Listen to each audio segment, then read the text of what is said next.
दशम भाव या इनके स्वामियों से शनि का युति, दृष्टि अथवा नक्षत्र या नवांश के आधार पर संबंध बन रहा होगा, तो वहाँ पे नौकरी के योग बन जाएंगे। ऐसा मान सकते हैं कि जैसे कि पहले भाव में ही छठे भाव का स्वामी बैठा हो, जिसको आपका शनि देख रहे हो, या दशम स्थान का स्वामी छठे भाव में बैठ जाए और दशम स्थान में शनि बैठ जाए।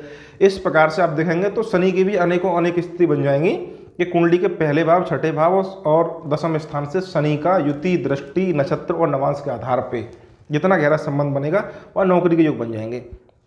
तो ये नौकरी के योग हो गए, पहला, छठा और दसवां, साथ में शनि, इनके आपस के संबंध वहाँ पे नौकरी के योग बना देते हैं।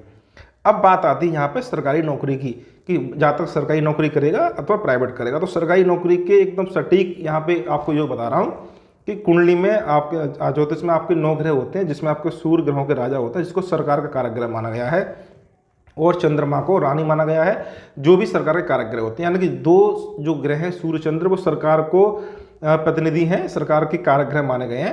तो जो योग मैंने आपको बताया नौकरी के, उनमें यदि सूर्य और चंद्रमा शामिल हो जाए तो स्पष्ट बात है कि भाई नौकरी जो होगी वो सरकारी अथवा अर्ध सरकारी संस्थान विभाग में होगी। और इस बात को आप जानते होंगे कि सरकारी विभाग कौन से होते हैं, ये अर्ध सरकारी विभाग कौन से होते हैं। इस संबंध आप समझ गए होंगे किस प्रकार से, जैसे कि आपके दशम स्थान का स्वामी सूर्य बन जाए और स्वयं छठे भाव में चला जाए, या छठे भाव का स्वामी सूर्य बन जाए और लगन में चला जाए, या छठे भाव का स्वामी लगन में बैठा हो उसको सूर्य देखे, अथवा लगन का स्वामी चंद्रमा बन जाए वो खुद आपके छठे भाव में चला जाए। इस प्रकार से देखेंगे तो तमाम अनेकों अनेक स्थितियाँ बन जाएंगी कि आपके कुंडली का पहला भाव, कुंडली का छठा भाव, कुंडली का दशम भाव या इनके स्वामी आपस में युति, दृष्टि संबंध बना रहे हों। तो इन भावों का किसी भी प्रकार से, या इन भाव के स्वामियों का किसी भी प्रकार से सूर्य अथवा चंद्र से राशि, नक्षत्र, युति, दृष्टि किसी भी प्रकार से कोई संबंध बनता है तो वहाँ पे सरकारी नौकरी के योग बन जाएंगे।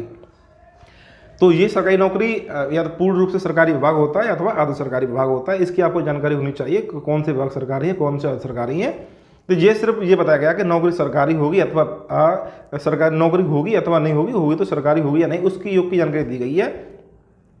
और वो सरकारी विभाग में कौन से पद पे काम करेगा वो विषय अलग होता है, चाहे वो इंजीनियर बन जाए, चाहे डॉक्टर बन जाए, चाहे बाबू बन जाए, चाहे पुलिस विभाग में चला जाए, चाहे सरकारी वकील बन जाए, चाहे है, तो वो किसी विभाग में जा सकता है। उसके योग अलग होते हैं, उसकी वीडियो हम अलग अलग बनाएंगे।